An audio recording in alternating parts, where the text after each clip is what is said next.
separate out my convictions from my instincts to get both sides of how I would do it versus what I actually think is going to happen. So, without further ado, I present to you the NFL MVP. And at number 5, I have quarterback of the Jacksonville Jaguars, Trevor Lawrence.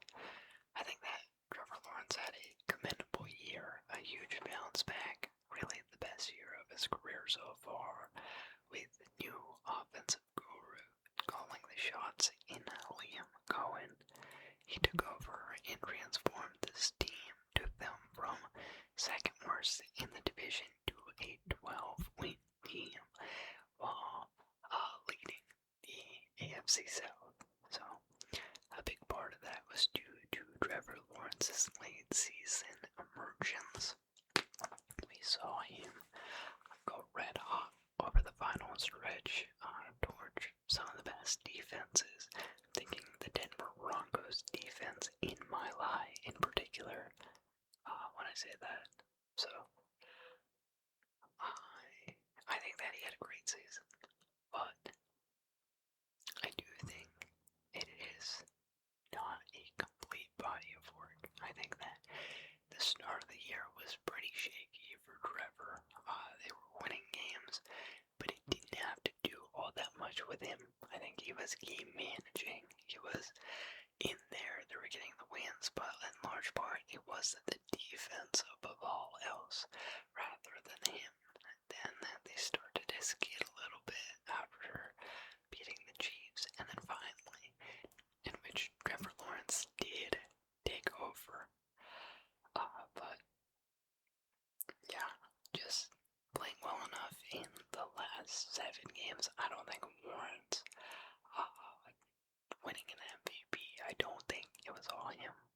So, then, coming in at number 4, we have Josh Allen. Josh Allen, I think a spot ahead of Trevor Lawrence makes sense when you consider the surrounding cast.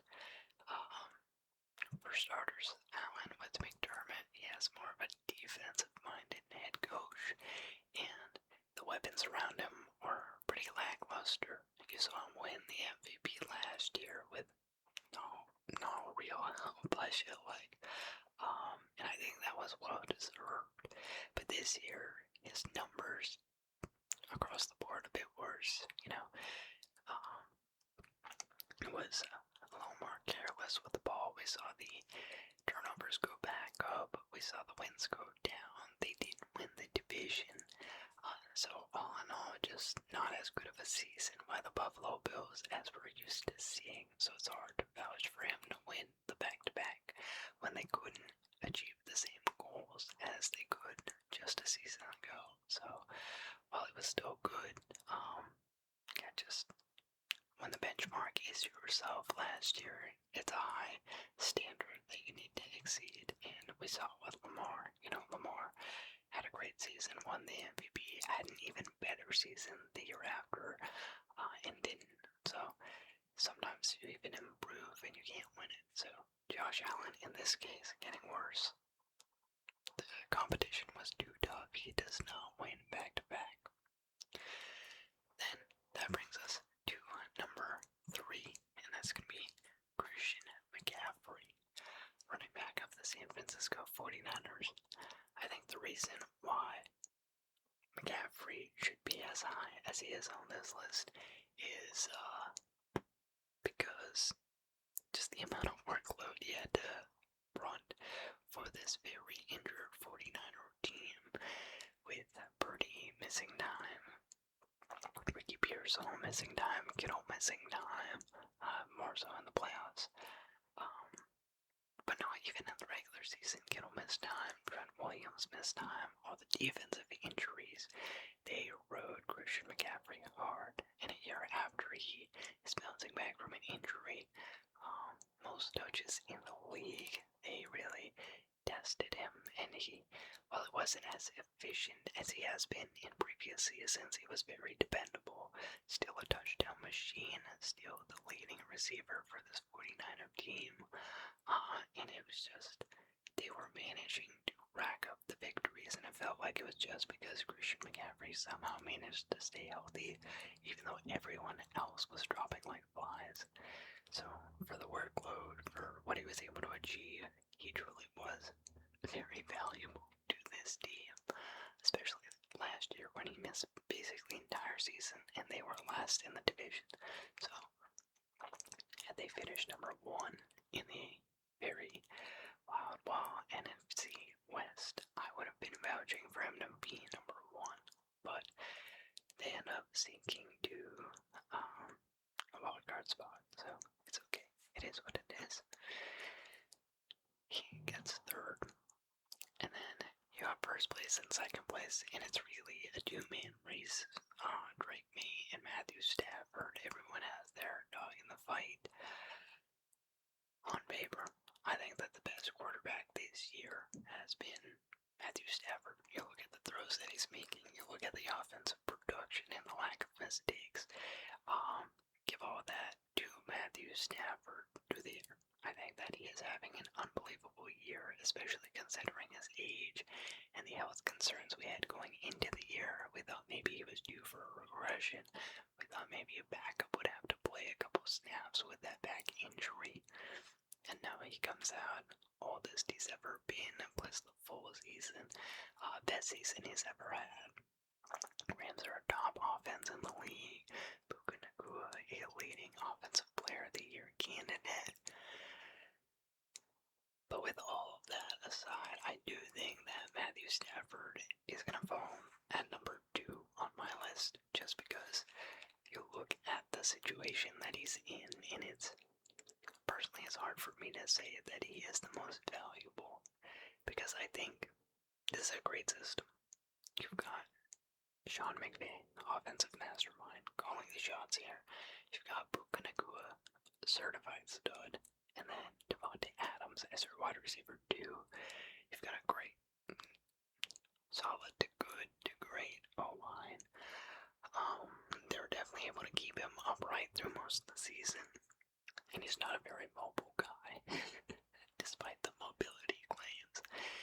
And then, yeah, Kyron Williams, maybe not the flashiest, but a very productive back. So all in all, head to toe, this offense is pretty stacked. So, yes, Stafford went in, he did his job, he played unreal football. But I don't think that this is an offense that's hard to succeed in. I think that all the pieces are laid out that you could have someone who is also maybe a little less talented than Stafford go in and have much success. That my rationale for Josh Allen winning last year applies the same in this MVP race. Drake May, more success, more team success with a word surrounding cast. To me, he is more valuable to this Patriots team. You take Drake May off this offense, got a 32-year-old Stephon Diggs coming off an ACL there. Got Mac Hollins, Pop Douglas, Kyle Williams, former 6th, 7th round draft pick, and Kayshon Boutte. It's a ragtag team of guys.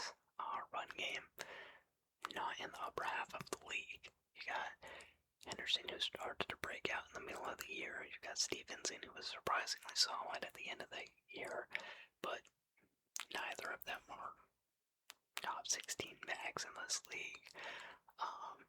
O-line, they had their moments, but he was on the ground, one of the top 5 most of all quarterbacks this year. He has thrived despite the circumstances. This was a 4-13 team last year, going on to a 14-3 record this year. Most accurate passer in the league, best deep ball passer, best passer rating, and he's just doing it to whoever's out there. Like, it's not Puka Nacua and Devontae Adams, it is just who the Patriots had in store. In my eyes, he is the MVP, because that is value, that is true value, where you are able to elevate your team despite the circumstances and achieve honestly want like a exceed expectations and also just win your division. I mean, as great as Matthew Stafford was, he wasn't good enough to win his division. Um, so I do think of it as a little bit of a knock on his case. He played well in those games, but ultimately the Seahawks came out on top. They bested them. Rams fell to a wild card seed, whereas the Patriots, they finished tied for the best record in the league in a year where I myself did not expect them to make the playoffs. So I gotta give it a Drake May. However, my prediction for who's gonna win the award is Matthew Stafford. I feel like most people I talk to, most comments I see, they all are pointing in Matthew Stafford's direction. And yeah, it's not a knock on what he's really done. I think that he is deserving of the award and as a great offensive piece. I just interpret the award a little bit differently, I feel. But there's nothing wrong with him getting it. He is absolutely deserving as well. I just think that he is more so like an offensive player of the year candidate more than valuable. I think that value would go in Drake May's favor, but hey, that's just me. So that brings us to our second category of the night. And for our second category, the defensive player of the year. In fifth place, I have Aiden Hutchinson of the Detroit Lions. Hutchinson, coming off a major injury last year, finished with 14.5 sacks, which is quite a bit, especially coming off of an injury. He showed that he is still in it to win it. He is still a great player in this league, one of the best defensive wrecking balls that the league has. The reason why I have him in fifth is just because the Lions defense is not necessarily known for being that great of a group. Or just you think Lions defense in most years, they're good against the run game, horrible against the pass. And yet the Lions this year, as a team, underperformed compared to expectations.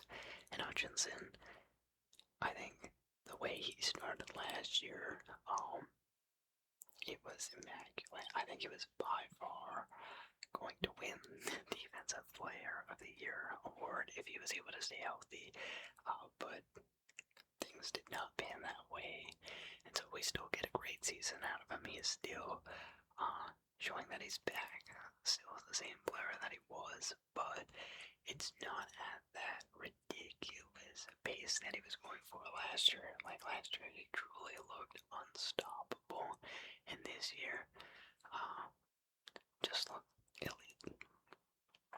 Then, coming in at number 4, we have the main man in the preseason trade, Micah Parsons.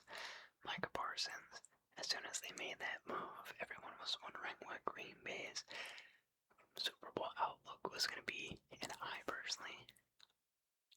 was a little bit harsher on the trade than most, just because there were still question marks at the secondary level for Green Bay's defense, so I didn't know how much. Like, obviously it's great, but it wasn't going to save their defense.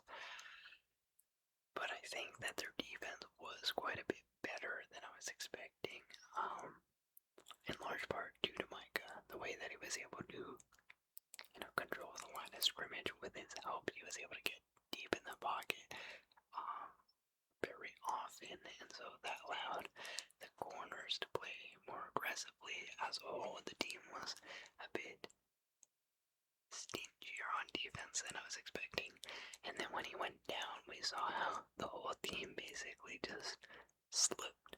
So, for him to get 12.5 sacks in roughly 13.5 games, he was also a one-man unit, a big focal point of this defense.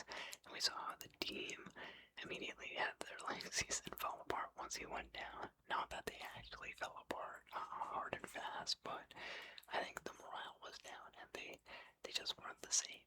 So I've got him at number 4, despite the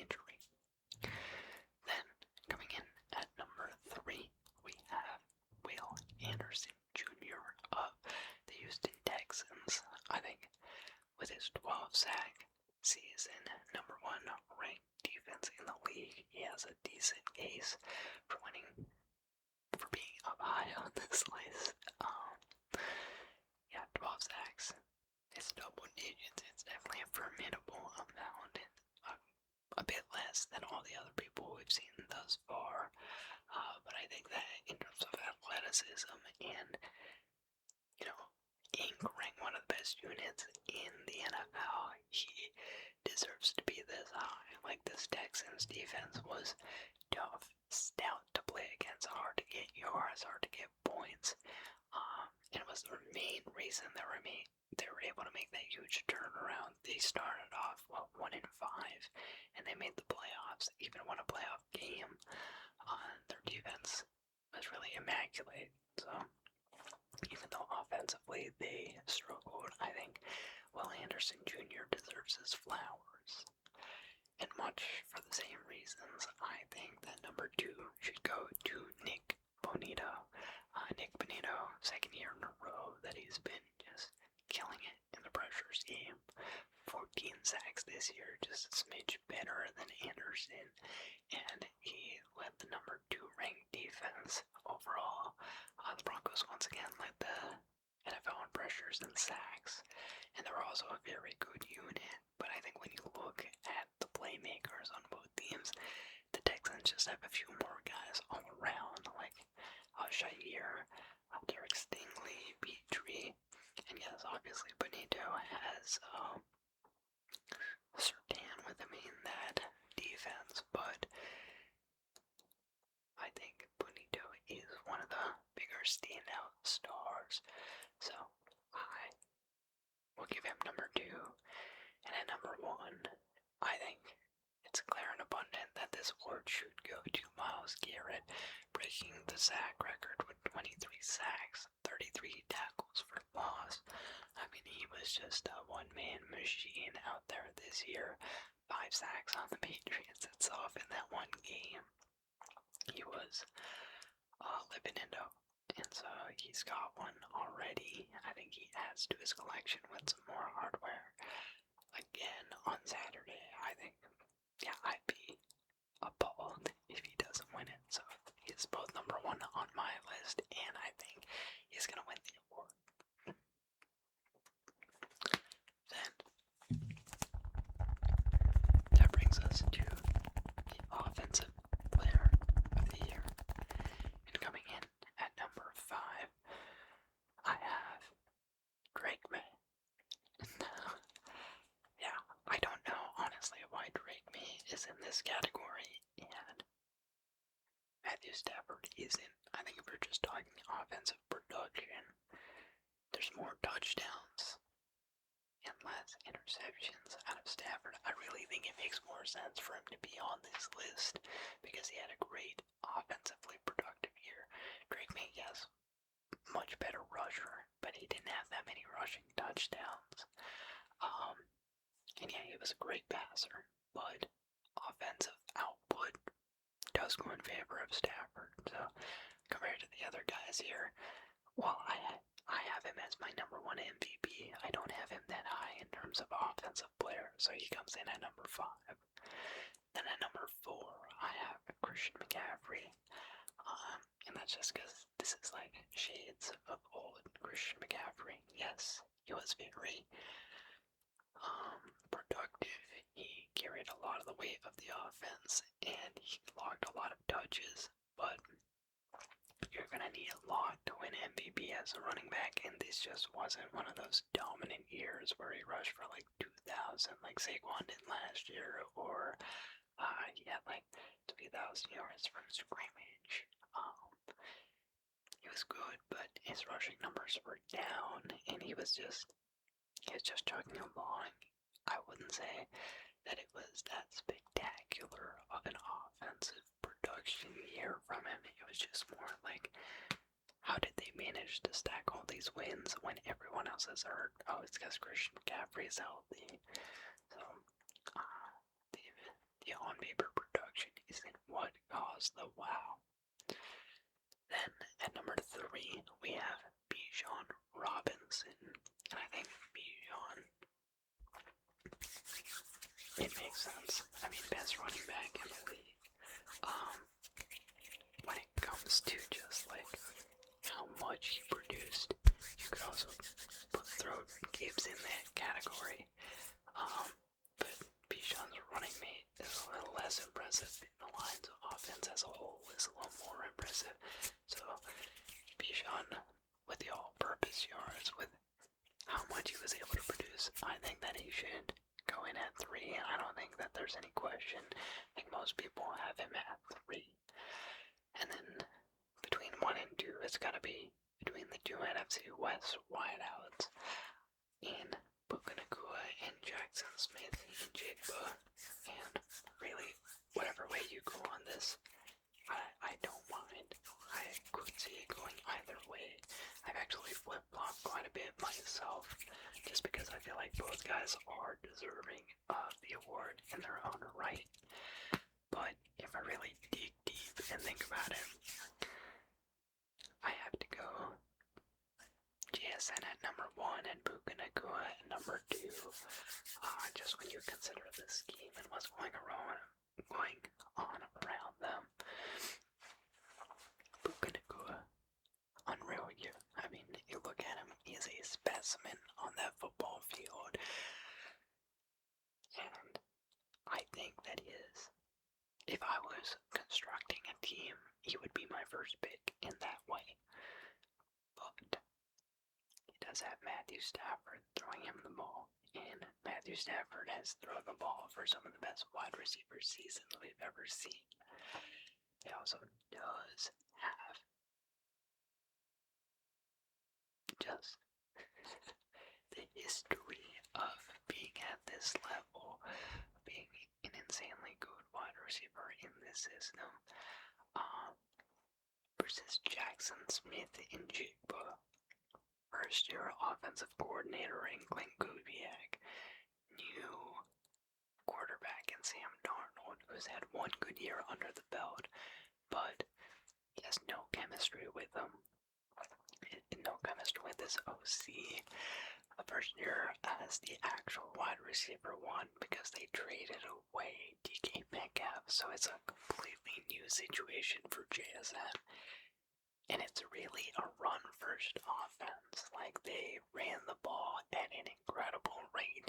And yeah, they funneled the rest of the offense through him. But to take all of those changes and culminate it into a 1,700-yard season, to put up as many catches and touchdowns and be as productive as JSN was, I think that he is the offensive player of the year this year. I think that Puka is equally talented, equally could deserve this award. But once again, it's just about like looking at how they produce compared to what I expected them to produce. I expected a great year from Puka. I mean, you're catching passes from Stafford. I expect you to do well. JSN though, well, he had like a mini breakout last year. I can't say I predicted this at all. He definitely took a major leap.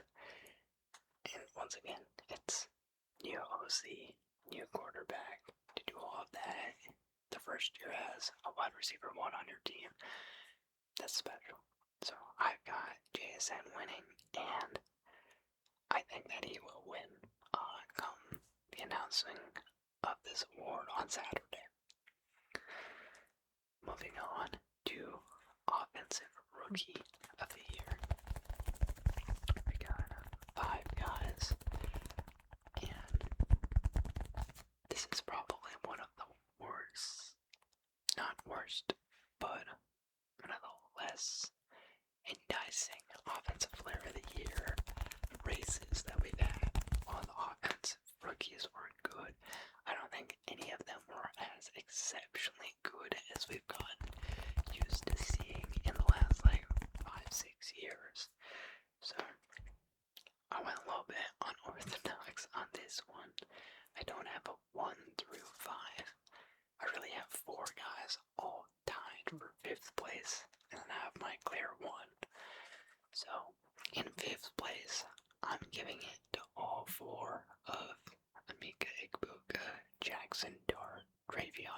Jefferson and Tyler Shough. Because really, however you arrange these guys, I don't think any of them were that good for that long. I think they all took turns being in the spotlight, being talked about in a gleaming manner, and then they cooled off. Or they just were really late to the party.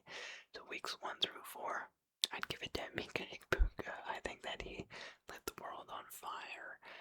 Really played good football until week 10, but I think the highlight of his season was especially in weeks 1 through 5, and when Mike Evans and Chris Godwin were really healthy, he was eating. Then Jackson Dart, we had that after the Russell Wilson benching.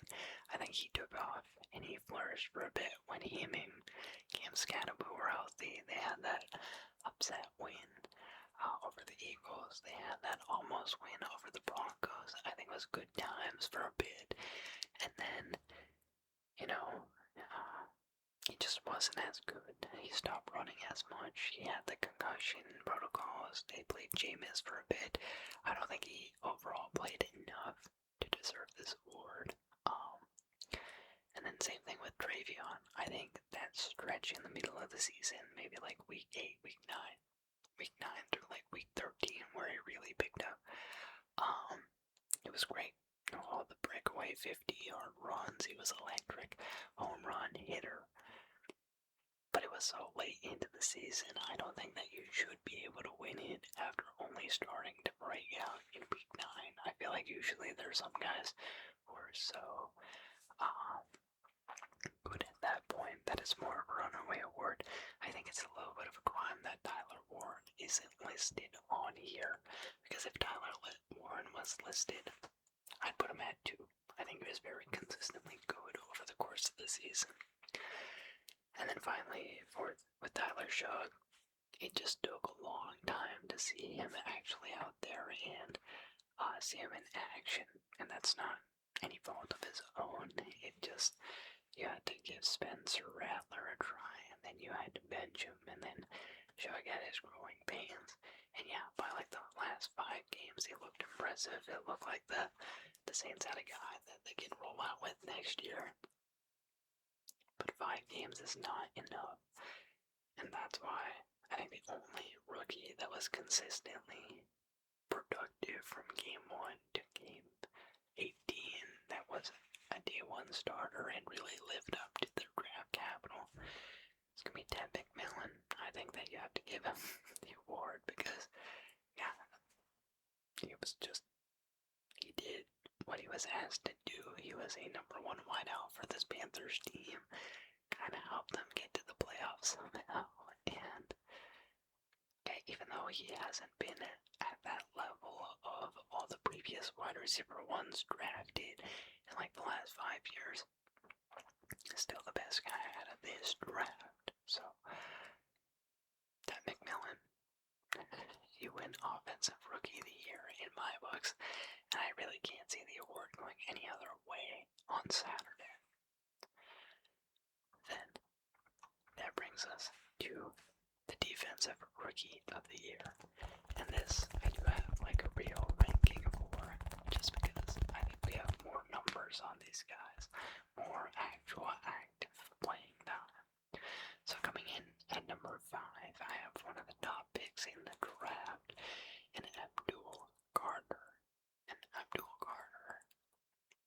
He was good, but I don't think he was as good as he was making himself to be, or even the Amazon analytics that you see on those ads were making him to be. We saw him get pancake blocked at times. For a New York defense that has surprisingly a good number of defensive pieces, I don't think Abdul Carter was jumping off the page. Most of the times I was hearing about him was more for the wrong reasons than the right. And yeah, maybe he had a solid season, but not noteworthy enough to be higher on this list. I think compared to draft price, he actually underperformed, especially when he was asking for what Lawrence Taylor's number. No, you fell on your face in that comparison.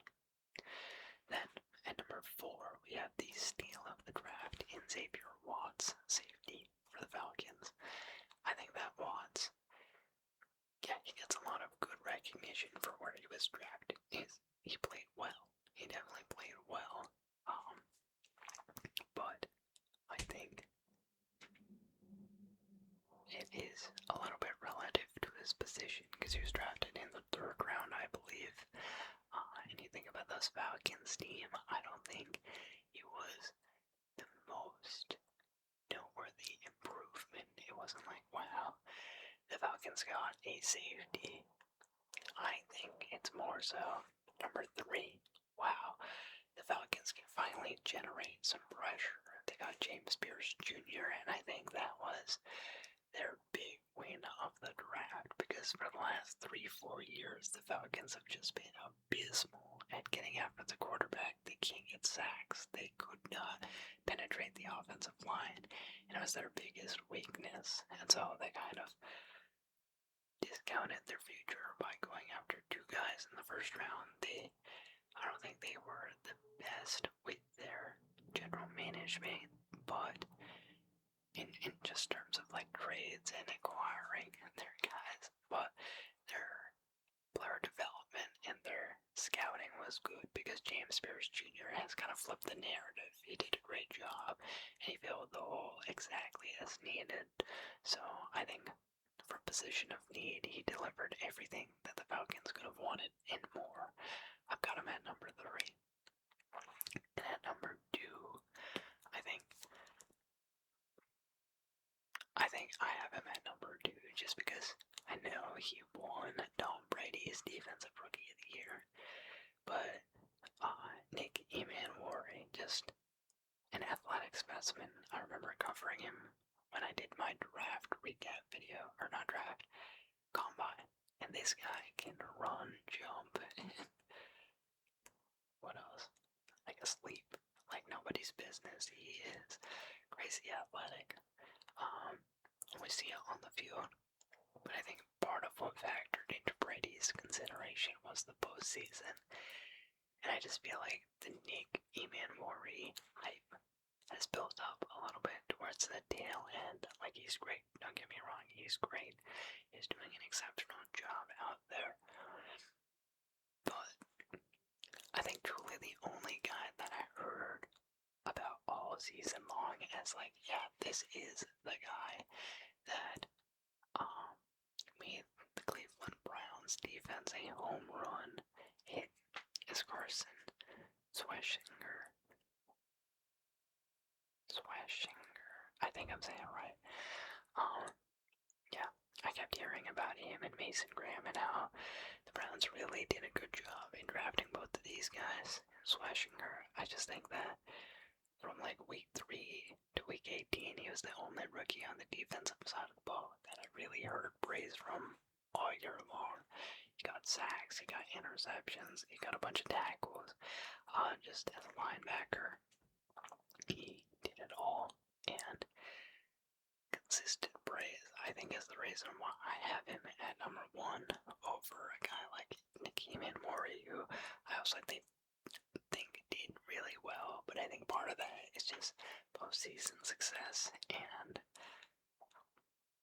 so I've got Carson, and I think that he will win on Saturday as well.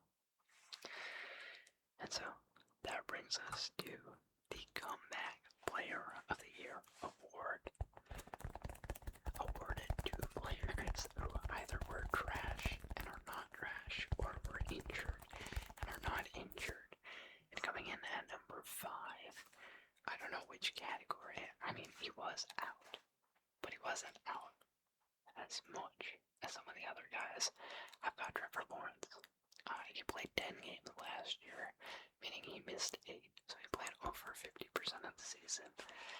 In my opinion, this is more so because he stopped being ass. I think we saw it with like Joe Flacco a couple years ago.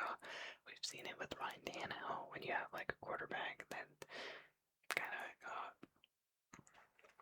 got to a point where you didn't look at them and think like, this guy's living up to their expectations, and then they come out with a banger year. I think that's what Trevor Lawrence did. Granted, this is a number 1 overall pick from not that long ago,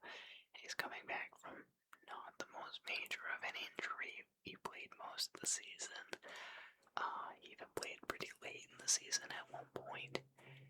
I just feel like this is one of those like pity throw-ins. I don't think, compared to the other candidates on this list, that Trevor Lawrence is an actual comeback player story. So I think it's a little disrespectful. So I have him at 5. And number 4, I've got Stephon Diggs. I think that Stephon Diggs, compared to where he was last year, you go to a new team in the Texans, and you're having a solid year, and then you tear your ACL at over age 30, usually spells the end of your career. So I don't know what we expect to see from Diggs, but for him to go out there, lead this Patriots offense as the number 1 wideout, the first true number 1 target that they've had in many years, and get 1,000 yards, lead them in red zone looks. I think that he has been great both on and off the field. I think that he has shown a great amount of maturity, and the way that he seems so thankful and blessed to be in the position that he is, he seems to have evolved quite a bit. But relative to his position, I don't think that he ranks as highly as some of these other guys.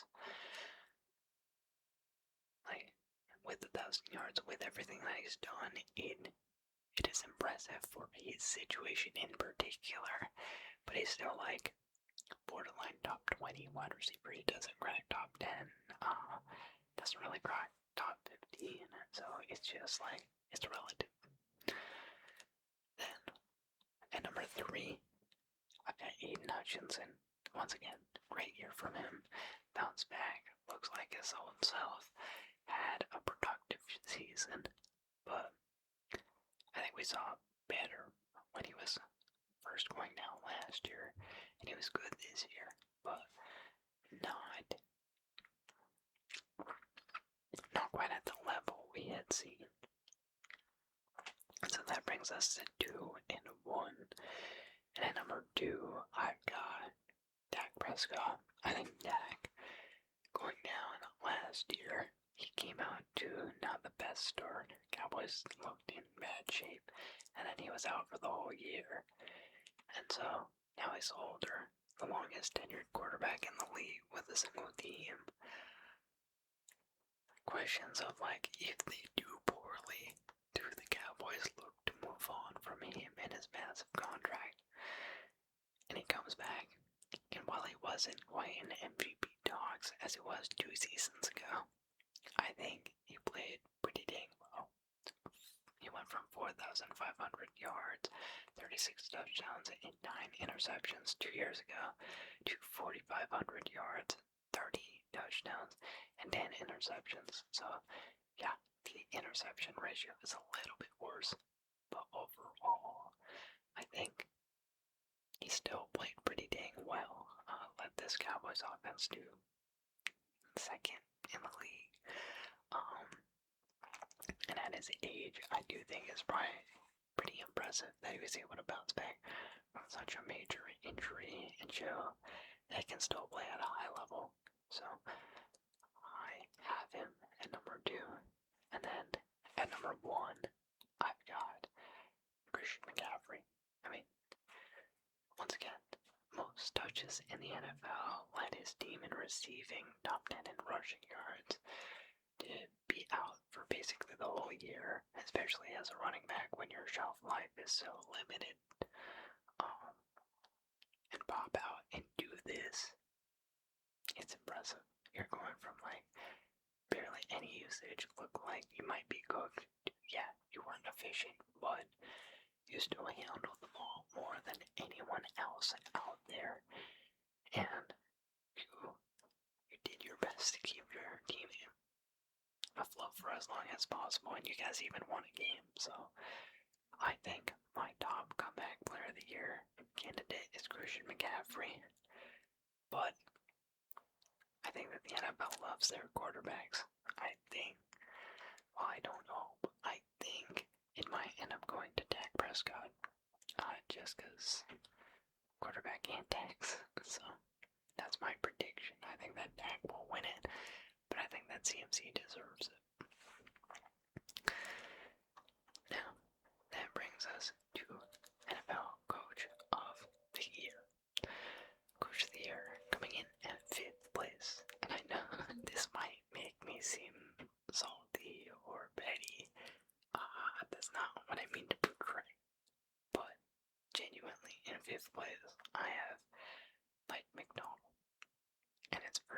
pure fact of where the Seattle Seahawks team was last year versus where they are this year.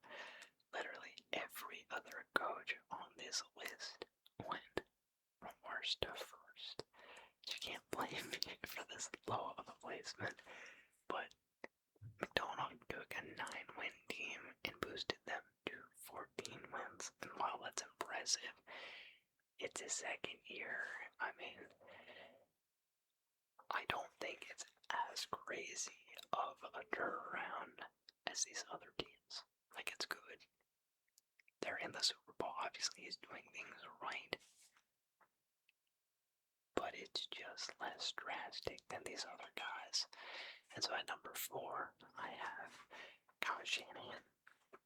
I think Kyle Shanahan does have a coaching masterclass on his hands with this season. I mean, what he was able to do, navigating all the injuries, keeping them still in the position to win the division and then win a playoff game, and ultimately get smacked in the playoffs. It was very impressive, and I wouldn't really mind if he was at 3 on this list, but I feel like people would get mad at me. And I kind of see it like he's already won in the past. He has had better seasons. This isn't his best year. It would be like Stefanski a couple years ago when he dragged Joe Flacco into the playoffs. Like, yeah, it's impressive. But 2 years ago, this team was in the Super Bowl. So it's hard to say that, like, this is an unprecedented amount of success. We've seen the 49ers be good. We knew that they were capable of this. Yes, the injuries are a little bit more shocking. They had a surprise element, but I thought personally that the 49ers could go worst to first, and they end up not going all the way worst to first. They fall from last to third, but they were 1 game off. They were pretty close. So yeah. Then at number 3, I've got Liam Cohen of the Jacksonville Jaguars, from his open press conference, his introductory press conference, to beating the Broncos. I feel like he gave us a lot of very memorable moments as his first year at head coach. This is his first time serving as head coach, offensive mastermind. And I think late season he really blossomed with Trevor Lawrence. Like, when they finally got things clicking, this Jags offense looked good, and they were doing it without their studs, without Brian Thomas Jr. and Travis Hunter. It was a lot of Parker Washington and Jacoby Myers, surprisingly. So the fact that he was able to scheme them to get the big yardage plays that they were getting, that they were so valuable to this offense as, like, just not big names. I thought that was cool. Yeah, you won the AFC South. You managed to go into that division, take over, jump over the Texans. Definitely a commendable year. But I think the 2 coaches higher on this list just had harder competition. I think, like, the AFC South, it's one of the 2 weakest divisions. I think the weakest division is the NFC South, but the AFC South is right there next to it. So flipping around an AFC South team, well, it's impressive. I think the Texans were not as big a fish to fry compared to these other coaches. And so yeah, at 1 and 2, you can have it either way. The way that I have it, I've got Mike Vrabel at 2, and I've got Ben Johnson at 1. Vrabel, Patriots' new head coach, magnificent season. As I said before, 4 wins to 14 wins. They did a complete 180. Beat the Buffalo Bills to take the division, 2nd seed in the AFC. Like, it's no small feat. The only reason why I have him further down is just because we knew Mike Vrabel was a good coach. Like, He's done this head coaching thing before. He's won this award before. Took just a not nice looking Titans roster to the 1 seed. And so we knew what he was capable of. And not only did he deliver, he exceeded expectations. So he is rightfully deserving of praise. But I think the guy that stepped into the hardest situation and produced the best results, I would say Ben Johnson. Ben Johnson walking out of Lions, having never head coached a team before, taking over the Chicago Bears, who finished in 4th place in the most stacked division in the NFL, where you had 2 15-win teams in the Lions and the Vikings, and then you also have the Packers, who just added Micah Parsons. So everyone, to a certain degree, has had way more success than you last year. You went out extremely sad. Just a depressed city that you need to revive. And they did it. I mean, he just fired up that entire locker room, from the offense to the defense, made Caleb Williams look completely transformed. They were fun. They were a fun team to watch. Kept winning games, late in games. He was really coaching them well. And yeah, he did stick to his guns, did make a lot of bold 4th down decisions. But at the end of the day, I think his coaching style is admirable, and he brought Chicago out of the trenches for the first time in a long time in what was the hardest division of the NFL last year. So going worst to first in that division in the manner that he did, it's yours. Ben Johnson, this award is yours. Now, that's my personal vote, but I do think Mike Vrabel will walk away with the award. I know you can't use postseason, and all the voting is beforehand, but 10 additional wins, topping the Bills. When the Bills just had MVP Josh Allen, I think, people are gonna see in the sense that, the Vikings were expected to get worse, and the Lions were expected to get worse. But no one really expected the Bills to be that much worse, and no one expected the Patriots to be this much better. I feel like the award is going to end up going to Vrabel on Saturday. And so, that brings us to our last 2 awards. Our second to last award is going to be Assistant Coach of the Year. And number 5, I got Vic Fangio. I think they just threw him in there. Defense was way better last year. They still did well, but it wasn't on the same level as last year. Yeah. Then at number 4, I've got Vance Joseph. Same thing. I think that they had a great defense last year. All those pressures, all those sacks. I think this year, they also had the number 2 overall defense. But Pat Surtain wasn't as good. I think overall the defense was slightly better, but that's also due to just a great free agency class. So yeah, I don't think that Joseph or Fangio were that.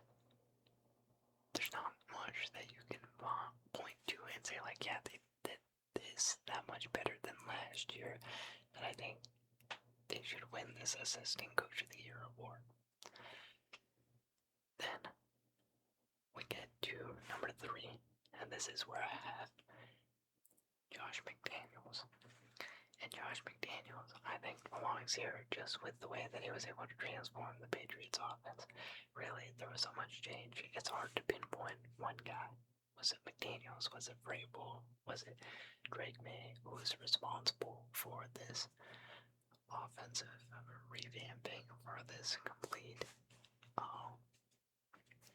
paradigm shift that the Patriots have gone through? It's all of them. So I think that McDaniels, the way that he was able to reinvent this offense, simplify it, make it easily digestible for a second-year quarterback to look as good as Drake May has this year. For him to be even in the MVP conversation, he deserves to be at least at number 3. And then at number 2, this is where I probably lose a lot of people. This is where I have Clint Kubiak. I think Clint Kubiak coming from the Saints to Seattle, installing the offense there, he has shown why he's going to end up as the head coach of the Raiders, taking Sam Darnold, what he was able to do last year, scheming up an offense that has allowed Darnold to continue to excel as a starter.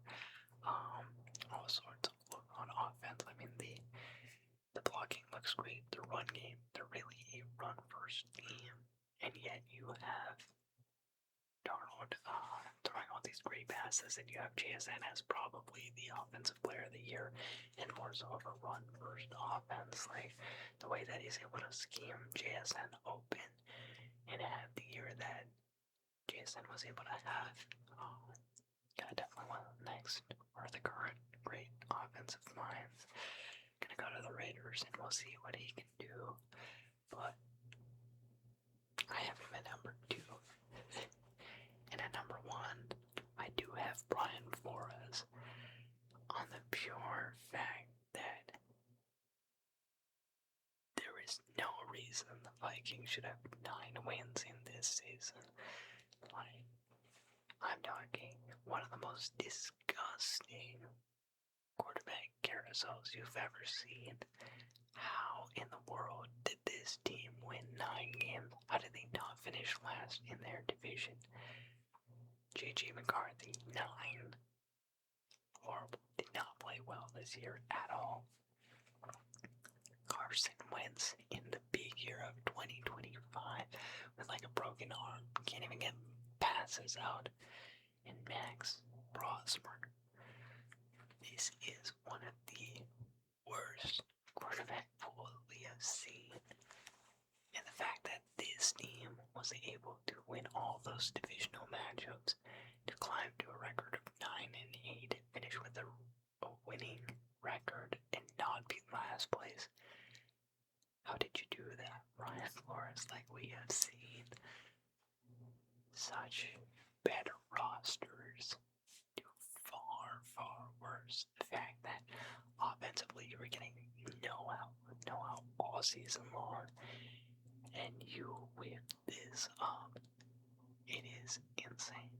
It is actually unbelievable. I think I'm giving Flores my flowers. I think he deserves it. The fact that you were able to do all that, yeah, take it. But I think that the winner of this award is gonna go to Clint Kubiak, just because I don't think everyone else is as disgusted by the Vikings offense as I am. And finally, we have the Protector of the Year award. And at number 5, or actually at number 6, we've got 6 candidates. I've got Quinn Miners of the Denver Broncos. Of all the guys on this list, he allowed the most number of pressures in total, 25 pressures allowed, and he also allowed 2 sacks. I think it just doesn't really compare to the other guys. So I've got him in last place. At number 5, I have center of the Miami Dolphins, Aaron Brewer. I think protection-wise, Brewer was pretty good, but coming in at 9 penalties, he has the most of any of the guys on this list. He actually ranks 38th of 40 qualifying centers when it comes to the stats. So, just not very disciplined, and I think that is a knock. Then, at number 4, this is where I have Penei Sewell. In total, he allowed 19 pressures, 2 sacks, which isn't as good as some of the other guys on the list. 2 sacks isn't that many. Also only had 2 penalties, which isn't that many, but there are other guys that just did better. And that too is 998 snaps at right tackle compared to the rest of the league. That would land him in 15th. quite as many snaps as some of these other guys, and it still did allow 2 sacks, so I've got him at 4. At number 3, best center in the league in Creed Humphrey. We have 1 sack over the course of the entire season, only 8 pressures. But I don't think this was his best year. I think he's even had better years than this. And overall, the Kansas City offensive line was not as good of a unit as it has been in years prior. So, good season by Creed, but as with Benet, I don't think this is his best work. Then, at number 2, I've got Joey Thuney. 0 sacks.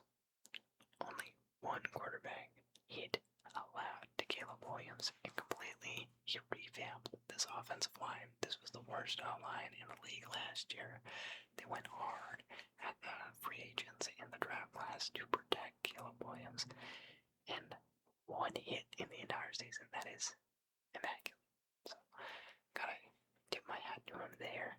2 penalties as well, very little.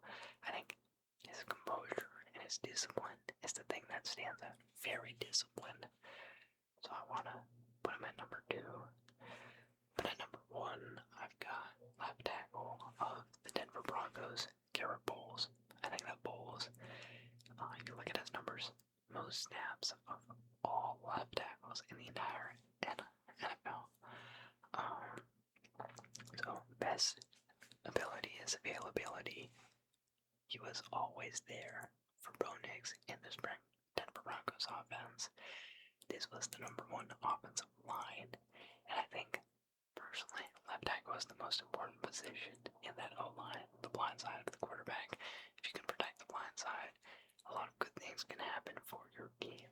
So you need a good blind side watcher. And so he logged the most snaps there. No sacks over the whole season. I think Garrett Bowles deserves to be the first inaugural Protector of the Year winner. However, I think since it's a new award, they're going to want to go with name recognition. They want to get this award out there. They want to give this to more so generational talent, I would imagine, rather than just, this season was really good. And I think that's because this doesn't have, this is a brand new award. I think they want to start it off with a bang. So even though I have him at number 4, I think Benet as well will win this award, because people in general, when they think of Benet, especially over the last 3 years, you think of him as one of the best linemen in the league, and that's true. That's absolutely true. I think if you look at this season isolated alone, it's not as good as his other seasons.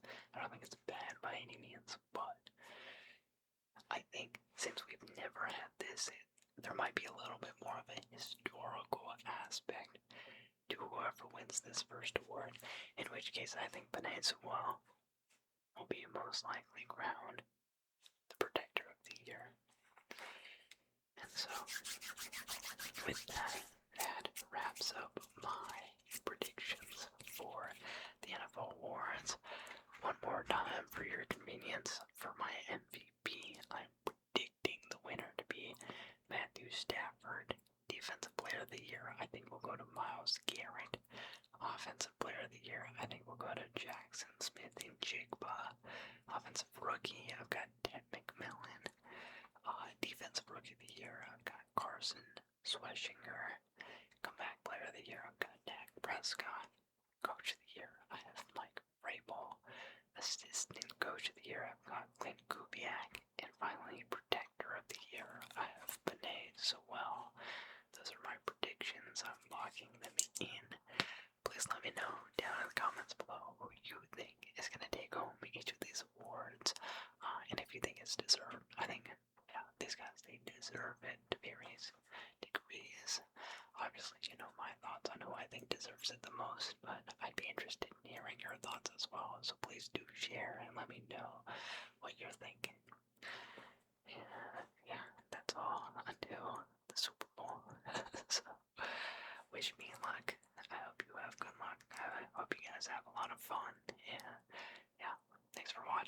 see you.